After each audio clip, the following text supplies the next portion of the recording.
Hello, and welcome back to We're Not So Different, a podcast about how we've always been idiots. My name is Luke Waters, and I'm an amateurish historian. And as always, I'm joined by Dr. Eleanor Yanniga, who is anything but. Today, we have an interview. That means we have no question. But as always, you guys know the deal. Patreon.com/WNSD pod. All of these episodes ad-free, bonus episodes. We got a new one coming this Friday. It'll be our intro to our book club series on The Name of the Rose. Check it out if you want to hear us talk about Umberto Eco's classic, or if you've just seen the movie with Sean Connery and really like that. Either way, check it out. It's fun. We do not discriminate or gatekeep. Yeah. Mm-mm. Thanks. Yeah. Anyway, on to the show. So, if there's one thing we historians and, well, amateur historians love to do, it's argue about the great civilizations of history and, far more importantly, why they fell. Perhaps it's based on our fear of the unknown, or maybe we just think they're neat. Either way, we're kind of obsessed with the falls of civilizations. The ancient fallen civs usually get the most attention. Your Sumerians, Egyptians, Greeks, all those guys. But they aren't solely limited to the ancient era as civilizations fell in our beloved medieval era and are still doing so today. But our obsession isn't even limited to simply asking why a given civilization fell. We want to know what happened, who did it, and oddly enough, when it happened. God in heaven, do we love to pick a hard and fast date for the collapse of a once powerful state and proceed to die on that hill. When did Rome fall? Well, surely not 476 CE. Maybe it was 1453 or 1806, or maybe it never really fell and Joe Biden is the current Roman emperor, as Philip K. Dick implied in Valus. If you think I'm ever letting that joke go, you are incorrect. For that matter, when did the British Empire fall? 1915, 1917. It's actually still technically alive, but being dragged along as a desiccated husk, weighing down the American Empire, which is rapidly faltering in its own right. Who's to say? The point is, we love thinking and talking and sometimes yelling about the falls of civilizations. Indeed, it may be our obsession with falling civilizations is a subconscious way of understanding our own relatively tenuous position atop a status quo that is rapidly breaking down under the weight of mounting contradictions inherent to the current system we all live within, and we are simply looking for signs that we can apply to our present circumstances. Or maybe it's just something fun we like to do. Again, who's to say? Regardless, we brought on Paul M. Cooper to talk about why people are so interested in falling civilizations, why ruins are so fucking cool, medieval failing civilizations, and maybe even what all that means for our current predicament. By way of introduction, Paul is the host of the wildly successful Fall of Civilizations podcast that chronicles some of the greatest and most profound societal collapses in human history. Paul is also an accomplished writer, having published two works of historical fiction, as well as his recently released book, Fall of Civilizations Stories of Greatness and Decline. Paul, thank you for joining us. How the hell are you? Thanks for having me. Yeah, I'm pretty good. I've got a 4 week old child at home, so I'm a little bit sleep deprived. I might sound a Um, little bit drunk from the deprivation, but yeah, not too bad. The sun's out, so I'm feeling pretty good. Yeah, well, you there you fit go. right in, Paul. That's perfect for the vibe over here. Yeah, pretty much. Yeah. Paul, before we get to anything else, I did want to talk to you about ruins because one of the things that drew me to your show and one thing you mentioned in the introduction to your book is your appreciation and fascination with ruins. It's, a sense of awe and wonder mixed with melancholy that I also feel when I see them. Was there in your life, was there like an original ruin that you recall that made you feel this way? Or is it just like, you just kind of see broken stones and you're like, man, that used to be something cool, I bet. And, so like, what caused you to study them? Yeah, that's a really interesting question. I think I grew up in South Wales, Hmm. which has some of the highest concentration of castle ruins in Hmm. Europe, mostly due to the English's constant attempts to Yeah. subjugate and occupy us. But it means that as a kid, I got to wander around these amazing castles. Some of them, like Caerphilly Castle, absolutely huge sites. Hmm. Um, and that castle in particular has a leaning tower that was supposedly slighted, or it was an attempt was made to sabotage it during the Civil War and reduce its viability as a fortification. So you have this leaning tower of Caerphilly that was just really, really striking to me as a child. It's this enormous stone tower caught it almost in the moment of its collapse, Hmm. halfway between destruction and life. Uh, and as a child, just seeing these castle ruins and being able to walk around them and imagine the upper floors, the people walking around them, the stones worn with the footsteps of hundreds and hundreds of years. It was, Hmm. yeah, probably there that I really began to be interested in the figure of the ruin. Mm. It's Yeah, just I'm looking at this one right Mm, now. This is gorgeous. I mean, I grew up mm, in, U.S. state of Georgia. mm. And for various reasons, we don't have a lot of ruins here, Yeah. like this. But yeah, I can't imagine growing up near something, near something like this. This is just amazing. It was pretty cool. And every year they'd bring out their model trebuchet and one time use it to throw a piano over a kind of Oh, hell forest. yeah. Let's Yeah, go. it was like crack for a child. It was great. Yeah, you never had a chance. If I saw No. anyone That was trebuchet it. piano, that would be it. That would be Yeah. my origin Hmm. story right there. Hmm. But Mm, wait, it's quite funny because I'm in Whitby right now, mm, and I'm in Whitby because I wanted to see the Abbey and the ruins. yeah. And I'm here with my husband Blair, and I go up to the ruins, and they're beautiful and they're wonderful and they're atmospheric, and I'm just like, I hate Henry VIII. Right? Like that's my thing. And I'm just like, I hate this so much. It's gorgeous and I love seeing it, but I can't help but look at all of the little 12th century heads that have kind of fallen off the walls. I'm Mm, thinking about what all the tile work must have been like, and it breaks my heart. And my husband's like, no, I like it. I think it's very romantic. yeah. And he genuinely thinks that he's more interested in the ruins of something than he is in it being, a full and working Mm, model of the same thing. And it's quite interesting to me because I'm sort of like, is this the dichotomy of, the historian and the member of the public? Because I'm like, well, I fucking hate this. Like, don't get me wrong, I want to see it. I want to see it, but all I can think of is, well, what must have it look like with the arches in place? I'm constantly scanning buildings, like trying to put plaster back on them in my mind and put the polychromy back and understand what it must have looked like. But this isn't to say that I don't like respond to the romance of it. Obviously, I think it's beautiful and gorgeous, but maybe this is, I hate to use a Freudian term, but like, this is like my lack here, right? This is a mm. Delusa podcast. We've already decided that. So, I'm getting that like, feeling. Yeah. yeah, we don't like this, but still there is something there that and I wonder if this is kind of like something that goes both ways for you as well, or am I alone in this one? Am I just being a pedant? Which I might be. Yeah, there are obviously conflicted feelings when you enter any ruined space. Every ruin is a place where one day the future was cancelled. It's a place where one day the world was completely one way and then it was completely another way. It's a place of historical rupture and usually a place of great violence, which I think is often obscured in the way we aestheticize ruins and sometimes fetishize them.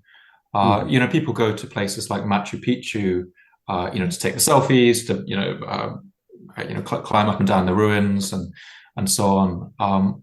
But these are places where entire worlds were destroyed, where we're looking at the skeleton of an entire life world that is now being completely erased from the world. And so they're places of immense melancholy, immense violence, places that register huge sorrow for entire peoples at times. And I think with our dissolved abbeys, you have some sense of that. These were living places Mm, embedded in their communities, their cultural context. But there is also what your husband's pointing out, which is the fascination we have with ruins that are really kind of uncanny places. And there's no coincidence that Whitby, for instance, was used in Bram Stoker's Dracula as the site where Dracula comes ashore, because they give us a sense of the eerie and uncanny, mm, partly because they're places where mankind and nature have kind of collaborated to create this object. That we built a Hmm. building and nature has deteriorated it. It's knocked holes in the walls. It's overgrown it with ivy and vines and whatever else. It's a place where the works of man and nature are visibly in conflict and at war with each other. They're kind of exciting places in that way. mm. I suppose that it's interesting because I respond, for example, in London to the Magnificent Seven, the big Victorian graveyards that have, in many cases, Mm. become rewilded in that way. Mm. And I Mm. love that. And I'm like, yes, this is the best way that a graveyard could possibly be. Like, we want a cemetery to be vaguely wild and creepy and have all these Mm. great trees and foxes running through it. And for me, that I'm like, this is ideal, right? Yeah. But for some reason, if it's, in particular these medieval spots, I kind of respond in a different Mm. way. And maybe it's just that I really hate Henry VIII. It could just be Yes. like an abbey thing. Yeah. I mean, yeah, for me, I have conflicted feelings about that kind of the kind of sanitized way that ruins are often preserved, especially in this country. There are very real conservation concerns with why you can't just let ivy and vines climb up, a ruined abbey. It does, to a limited extent, damage the stones. It, makes just preserving the structure more difficult. But when these big stone structures have been completely shaved of all their vegetation and greenery, they are also kind of made more lifeless and lose some of that original power an overgrown ruin has, and also kind of erases some element of their afterlife. You can look at absolutely beautiful paintings by Turner, for instance, of Fountains Abbey and other places like that, where they kind of have vines hanging down from these beautiful flying buttresses and so on, and they just look like absolutely amazing spaces to have explored. Mm. There's also the Colosseum in Rome, that for much of its history was this kind of wild, overgrown garden. I have a Mm. picture by Francis Town hanging up in my office, which just shows the Colosseum like this huge sort of green space, almost like the Hanging Gardens of Babylon, with people wandering around in it. And it sometimes breaks my heart to see those ruins kind of sanitized in that way. Mm. Mhm. Mhm. Mm. I think, for me personally, I think it's just they are one of the few, excuse me, they are one of the few, I think, like actual liminal spaces, to use a very overused phrase, but Mm.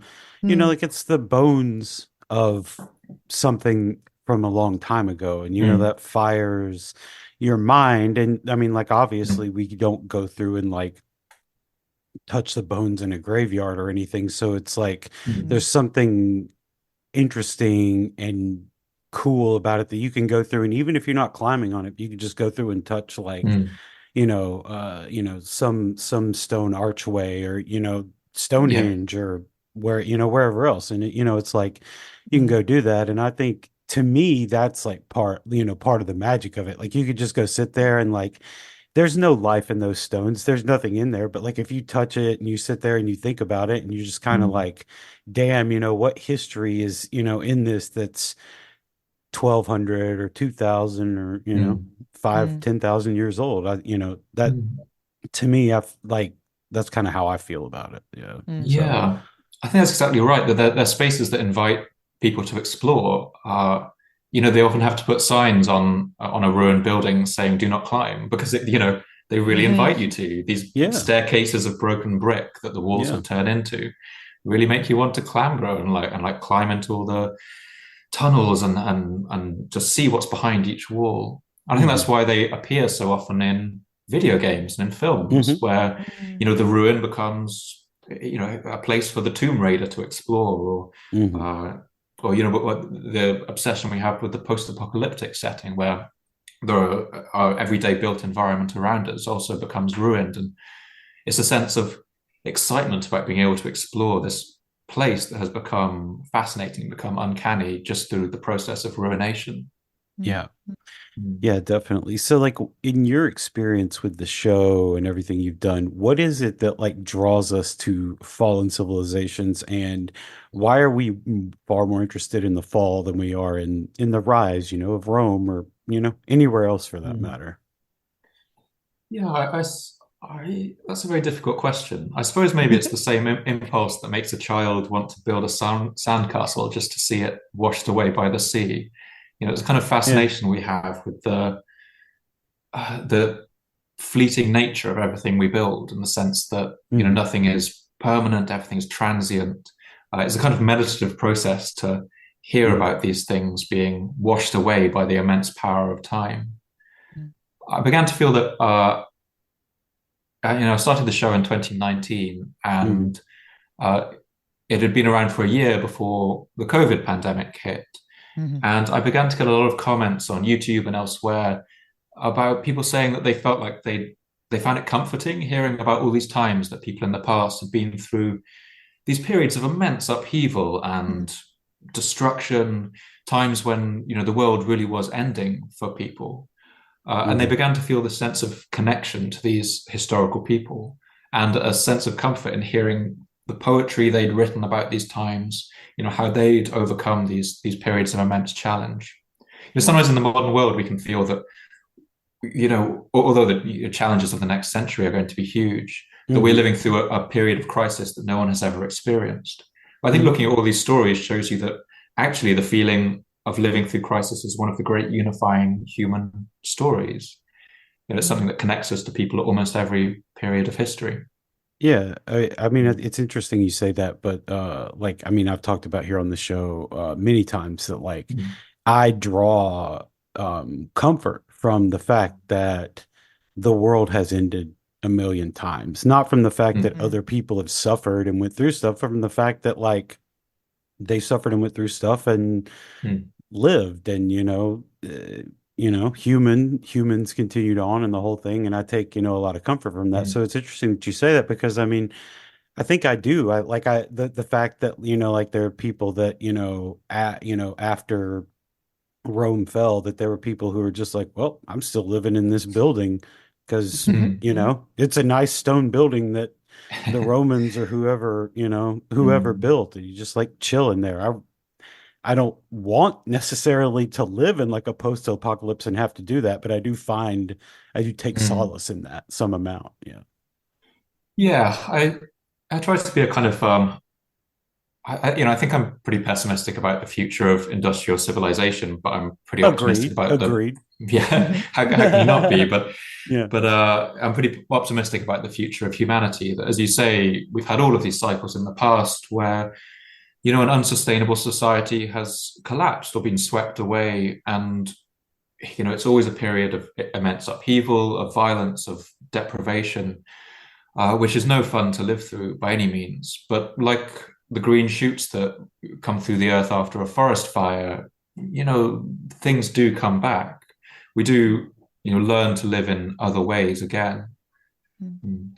I find that a very interesting way of thinking. And also, I suppose it is true, even though, I'm sitting here railing against Henry VIII and how much I hate him and things Mm. like this. But still, I'm a 14th century specialist, right? That's Mm. my jam. And I do have this particular interest in societies that are going through tremendous upheaval. Mm. And one of my best friends, she is a 12th century specialist. Mm. And she always said to me, "Oh, I don't understand why it is that you want to look at this really terrible time when everything awful is Mm. happening, And she's really interested in this, in the kind of flowering and the way that Mm. things are Hmm. growing in the 12th century.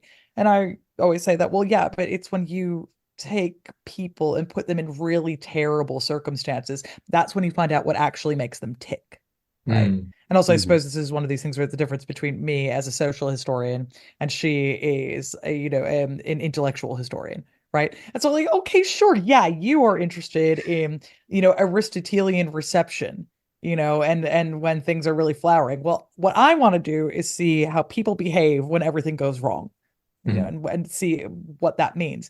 And I think that ruins kind of do this same thing for us, is it kind of shows us what the bulwark is, and it shows us where the edge of our understanding or our use of things work. So, as Luke says, a civilization can collapse and people will say, yeah, I'm still living in this house. Sorry. Mm. Like that's what is going to happen. Or you can have not a civilization, but certainly a culture, like a Catholic culture in the UK, collapse, Hmm. and you can have the buildings just sort of rot as a result of that.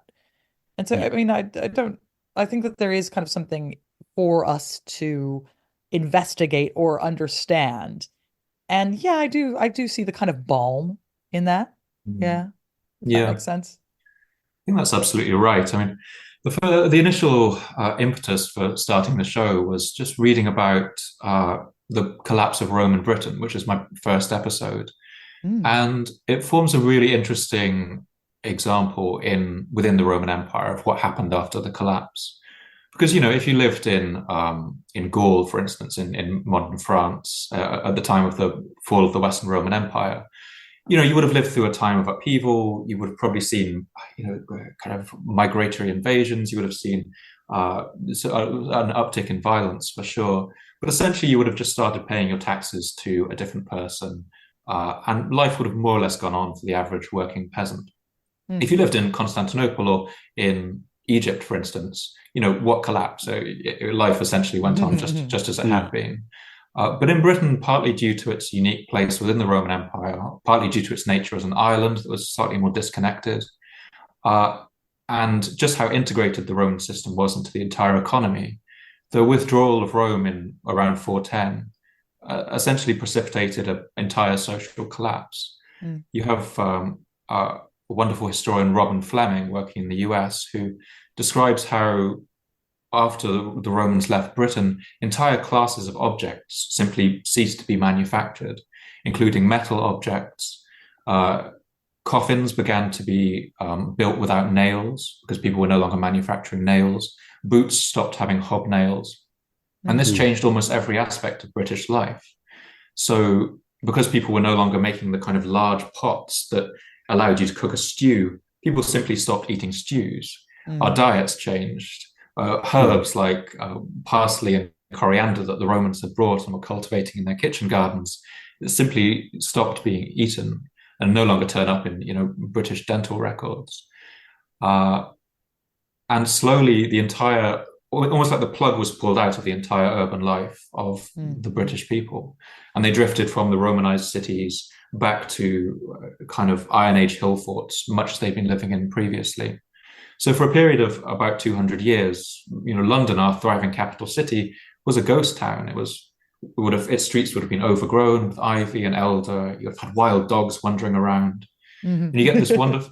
wonderful evidence of scavengers coming into the ruins, maybe looking for treasures or metal to reuse because it's no longer being manufactured, cut stone, that kind of thing. And it was just that sense that there was almost this entire afterlife of the city of Rome and London that just felt so redolent and romantic to me that I wanted to explore. This is one of my favorite ruins. So half the week I'm Mm. at my boyfriend's and we live in the Barbican, and my favorite Right. ruin in The London of Wall, Roman yeah. is the London Wall that's in a car park now. Oh, Yeah, yeah. so it's like in Yeah. the London Wall car park, it's like, and there you're like, there it is. Mm. And it's underground.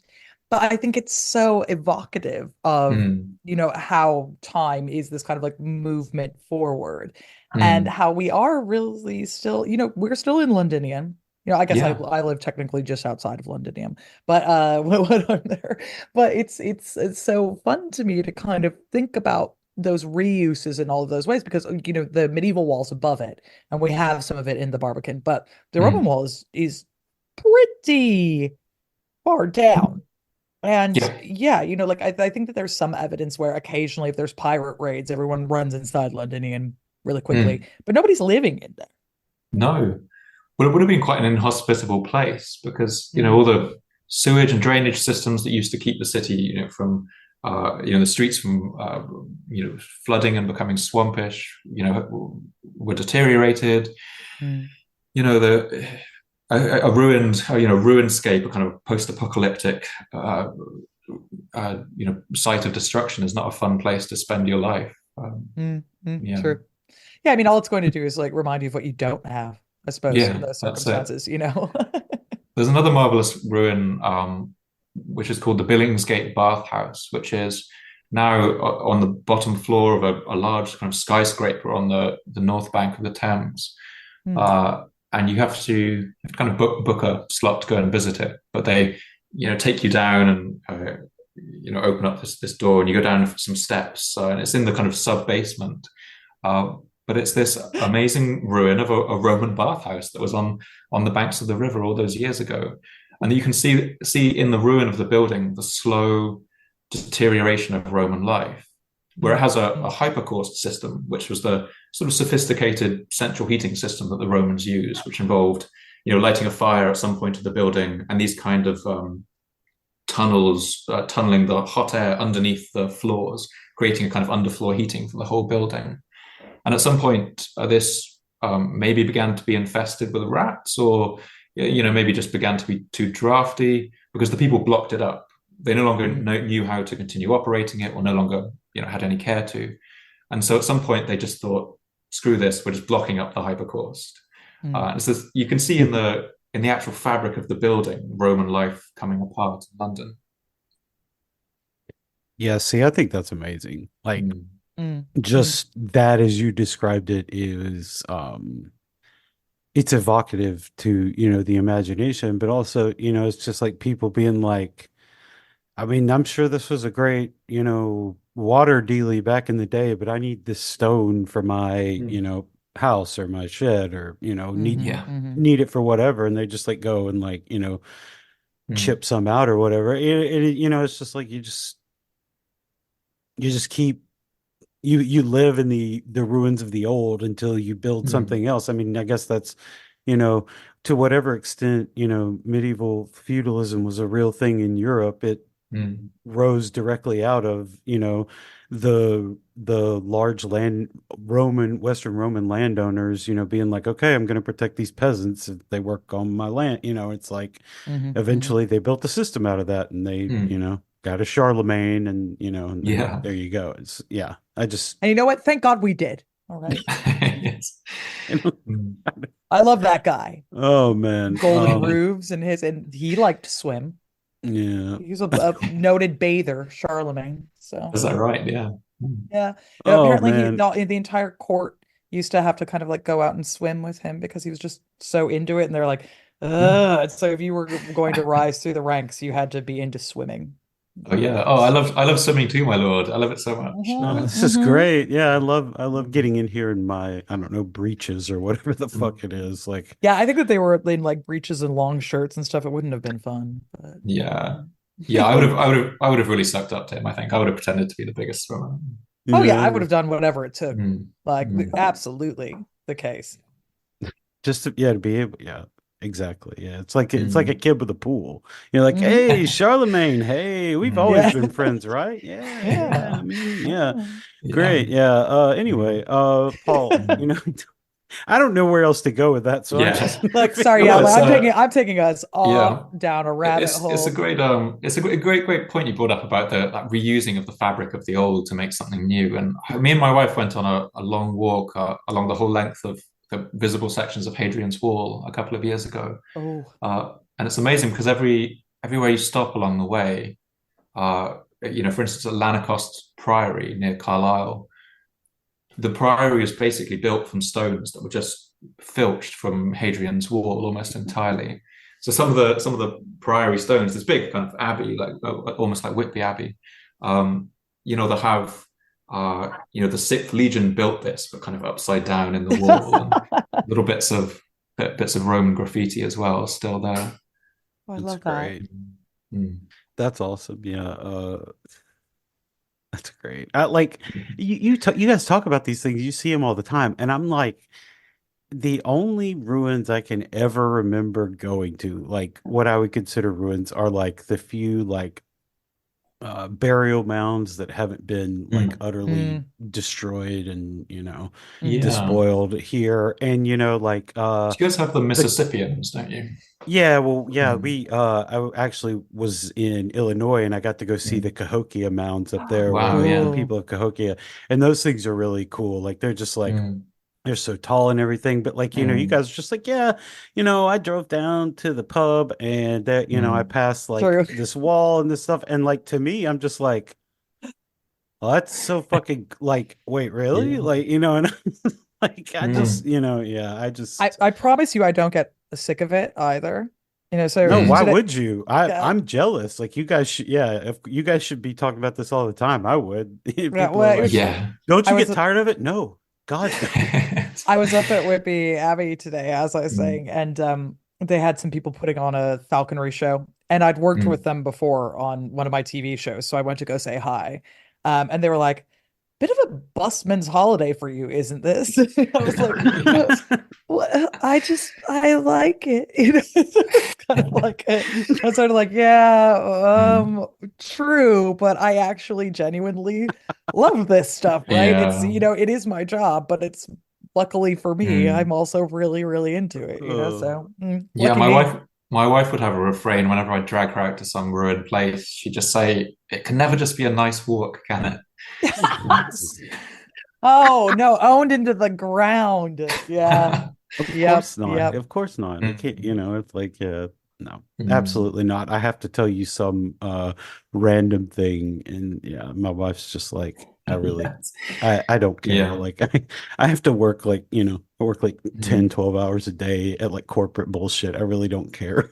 It's Yeah, I like, was yeah, doing well, what are you the gonna do? dating thing with Windows to Mm. like how you can do a rough and ready, put your fingers in medieval Windows and say, and I said to Blair at Oh, one point, I was like, right. see, look, see, and I was like doing the two fingers, and I was like, see how you can tell it's 12th century, and he just goes, no, and walked Mm. away. It's like, all right, okay, Mm. he's done. He's had enough of my bullshit today. That's fine. All right. Yeah. Mm. I'm like, Yeah. some people like this. Mm.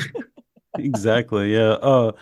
So, I talked about we think about the fallen civilizations, the ancient ones, the really old Egyptians and all that junk. But, Mm. in your show you talk a little bit about some medieval ones and even Mm. some early modern and modern day ones that are happening. But, when you when you're looking at this, do you notice like any large differences in maybe how or why they've started falling? Like maybe even in, from the Sumerians to, the Assyrians or whoever, or is it Mm. just, it's usually all of these huge, societal factors and then something happens and then bam, there you go. Yeah, that's a good question about whether the causes have changed over time. I suppose there were two ways that societies really commonly tend to end, and one of them is being conquered by Rome, and the other one is just colonialism. Hmm. So if you take those two causes, you've basically got the majority of why human societies came to an end. But other than those two, you do start to see repeated themes in some of these stories. One of the most obvious is that many of these societies went through a period of climate change, usually quite abrupt, and that tended to be, quite small regional variations in humidity. For Hmm. instance, the Sumerians and Akkadians went through a period called the 4.2 kilo year event, which is a slightly mysterious regional climate event that caused the amount of humidity in the Eastern Mediterranean to drop quite drastically, and for there to be a really extended, quite severe drought. Hmm. Uh, this caused probably the collapse of the Akkadian Empire, uh, and we see a similar kind of climate change involved in the collapse of Angkor, for instance, Hmm. and also the fall of the Mayan city-states in the ninth and 10th centuries. These are usually droughts that are either too long for the society to, sustain its previous size and complexity for, or they're just almost too unpredictable. The Cambodian city of Angkor, for instance, went through a period where you would have a drought for about a decade, followed by torrential rains for another decade, followed by another drought. And this meant they were rapidly, constantly trying to re engineer their extremely complex and sophisticated water system. In the years of drought, they would widen the water canals. They would narrow the water canals in order to, increase the flow of water into the city. They were creating all kinds of different mechanisms for water engineering. But then when the floods came, those narrow channels would send the water firing into the city at, a much greater pace than the banks and dikes and so on could sustain. And so the city flooded. And so they would drastically re-engineer the water system in order to widen the canals and allow for this water flow. And then the drought came back again. And it's this kind of repeated stress, and these repeated stresses, almost like the wind wobbling a bridge, that finally causes these huge systems to fracture. Mm-hmm. And human societies are are somewhere between a giant machine and a giant organism. They're kind Mm, of they're partly designed intentionally by humans, but they also adapt and evolve to the environment that they're built into. And when that environment changes too quickly, abruptly, uh, those societies often just undergo a stress that they can't sustain. I think that's a theme that's come up again and again throughout these stories. mhm. Mm. Yeah, Yeah, I find that quite interesting in terms of the big one that we sort of get here in Europe Mm. is the Little Ice Age. Yeah. When the Little Ice Age comes and everyone is like, "What? Why is everything frozen?" And you get this Mm. huge kind of shrinking in to a certain Mm. extent. Like a society doesn't collapse, but it has to be incredibly nimble very Mm. quickly in order to adapt for all of these varying new crop failures Mm. or understanding the way that you're going to even transport goods. Mm. And we kind of do fairly well out of it in some circumstances. But, for example, there's a huge collapse here in Britain of a certain species. Like there's certain species Mm. of falcons that are incredibly common in the medieval period that are suddenly just gone. Wow. And they are now, we consider them to be African natives, but Mm. they were living very happily across Mm. Britain until the Little Ice Age, and then they were suddenly Mm. gone again. So, we have these little clues for like that. And I Mm. mean, luckily, humans are very clever in Mm. certain ways, but it's easier actually, I think, having a largely agrarian society to do these pivots. Whereas if you have a really urbanized society, that it means that Mm. you need a lot of goods coming in. That's a lot harder to kind of pivot with varying, um, I think, Mm. climate issues. Yeah, that's a really interesting point. Mm.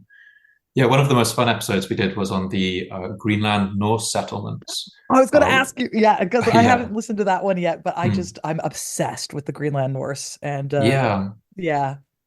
Yeah, it's one of the smaller societies we've looked at because their populations can't have been more than a few thousand between them. But it's just the most romantic story of these settlers who have gone out across the North Atlantic in the Middle Ages, which was probably about as difficult as it would be for us to colonize Mars. Mm, Um, it might sound like an outlandish metaphor, but actually, uh, only something like 17 or 18 astronauts have ever died in the history of space exploration, whereas the amount of casualties that were experienced by Norse explorers is probably incalculable. They were mm, sailing through ice floes, they were in simple wooden boats, with oilskin coverings in the freezing North Atlantic. And they managed to settle in, what is essentially the North Americas, and we're beginning exploration down the coast of what they called Vinland, but we now know to be, probably eastern Canada, maybe even, touched on the very north of the eastern seaboard in the US.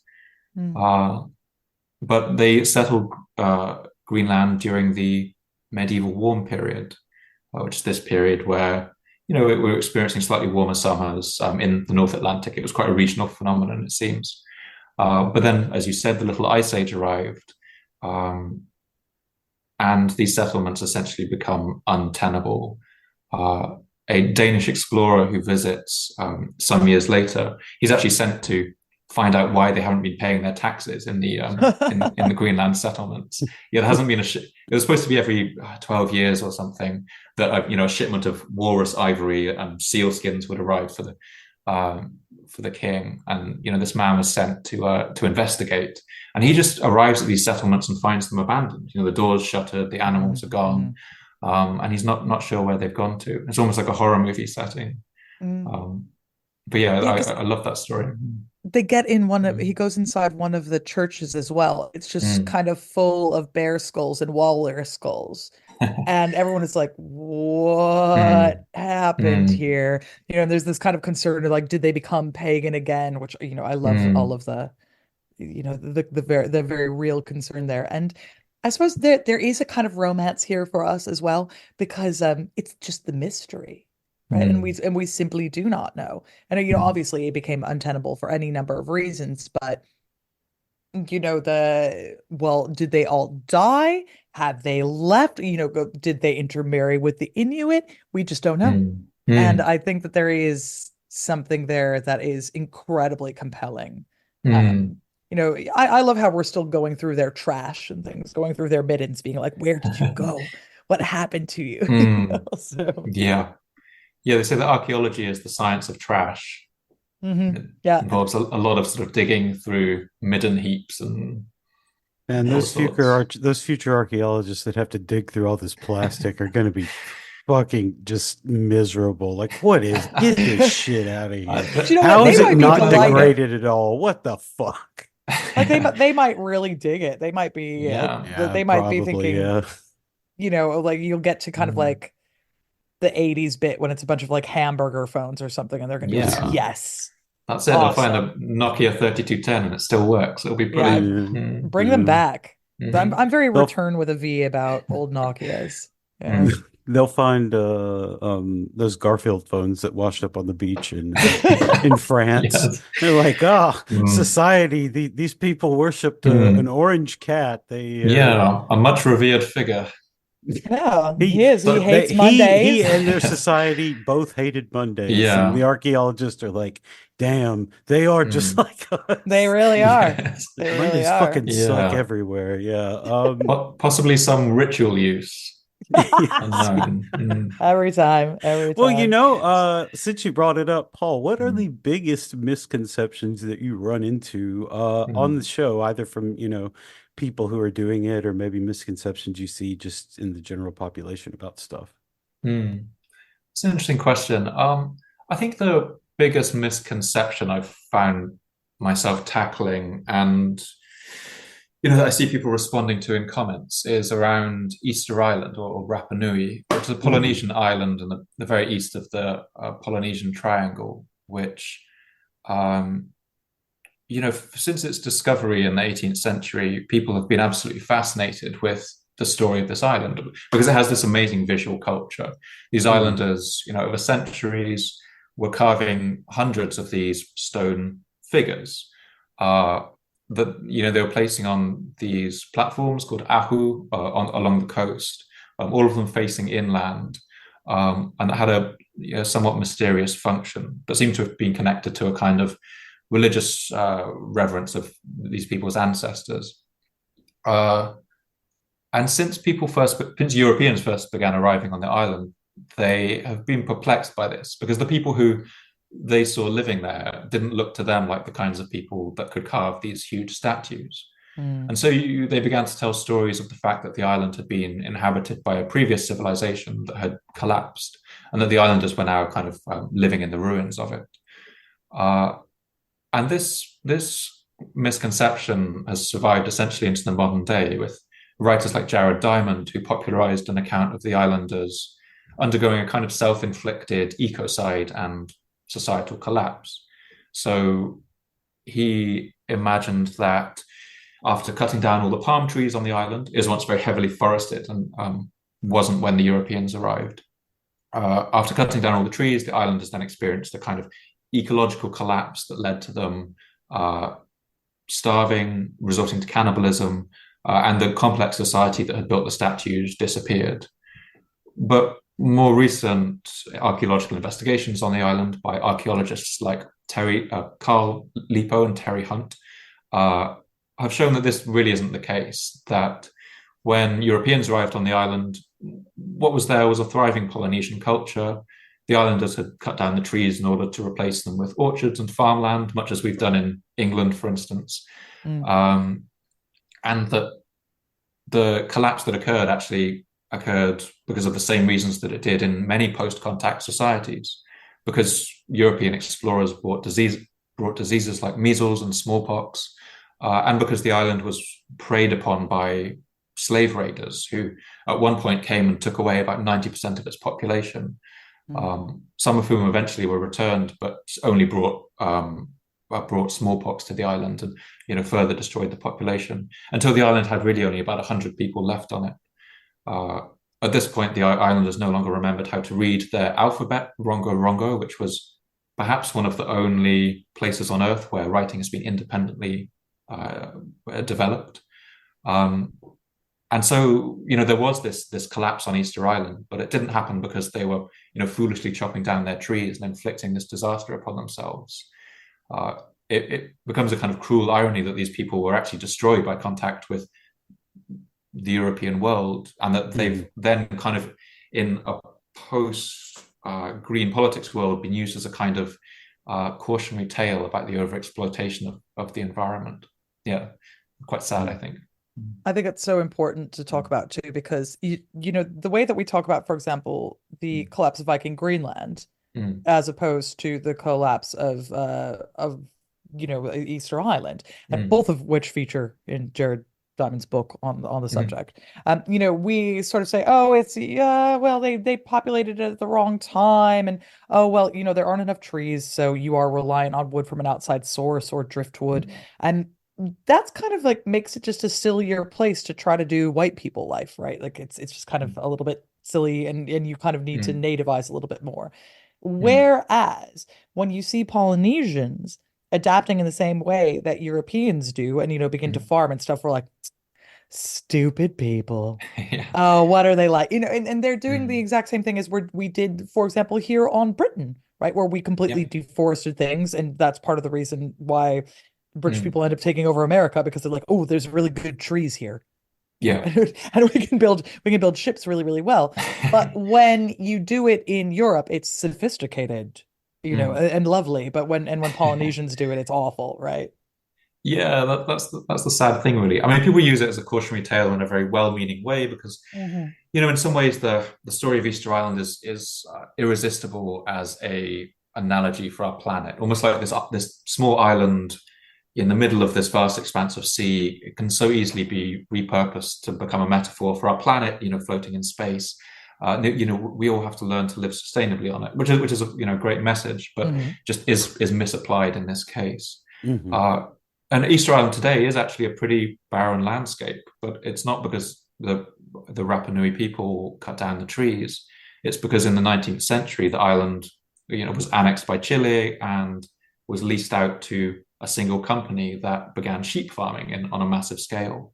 And sheep are very destructive to the landscape. They chew the saplings of the trees right down to the ground, essentially meaning that no tree can grow, and that means the kind of slow death of the ecology of any ecosystem they're in. They've stripped Mhm. out all of our uplands in Britain, really, apart from the areas where they're not allowed to roam.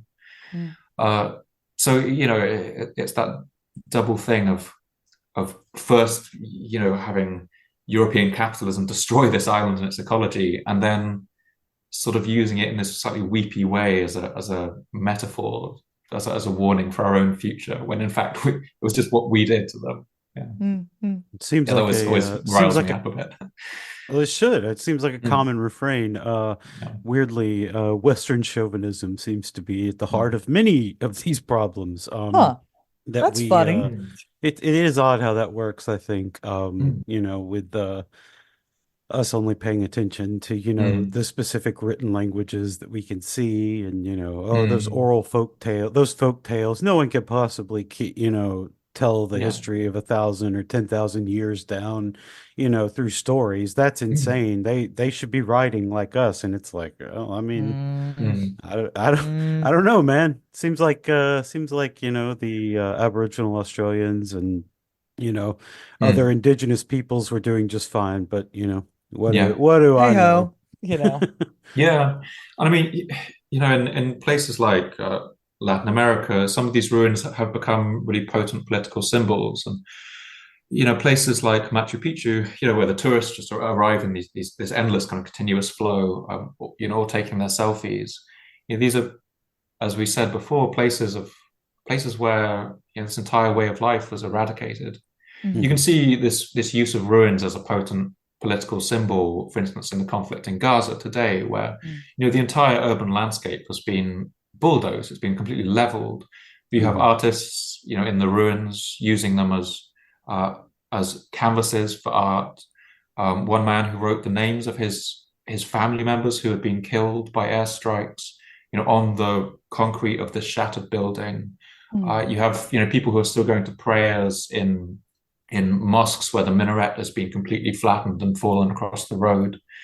And I think that's something I really try to get across in my work, is just that ruins aren't dead. They're not this sanitized object that's simply to be there to be aestheticized, to be wandered through and contemplated. They're also these active political places, active spaces. Mm-hmm. I think that's yeah, I think hmm, I don't know. I don't Mm.